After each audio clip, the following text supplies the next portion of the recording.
નમસ્કાર મિત્રો, વિડીયોમાં તમારું સ્વાગત છે। તો મિત્રો, અત્યારે હાલની ખૂબ જ મોટી અને દુઃખદ ખબર સામે આવી રહી છે। ત્યારે મિત્રો તમને જણાવી દઈએ કે રાજકોટ શહેરમાં રોગચાળો પ્રકોપ વધ્યો।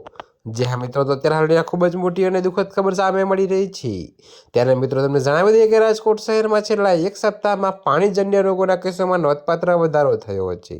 તો મિત્રો, આરોગ્ય વિભાગના આંકડા મુજબ શરદી ઉધરસના 1083, સામાન્ય તાવના 725 અને ઝાડા ઉલટીના 242 કેસ નોંધાયા છે।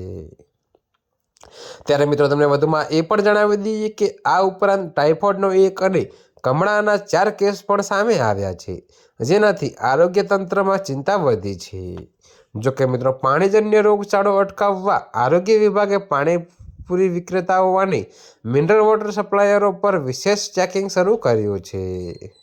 જે હા મિત્રો, તો અત્યારે હાલ માટે આટલું જ। મળીશું નવી અપડેટ સાથે। અને જો તમને મારા વિડીયો પસંદ આવતા હોય તો વિડીયોને લાઇક, કોમેન્ટ, શેર અને અમારી ચેનલને સબસ્ક્રાઈબ કરવાનું ભૂલતા નહીં મિત્રો।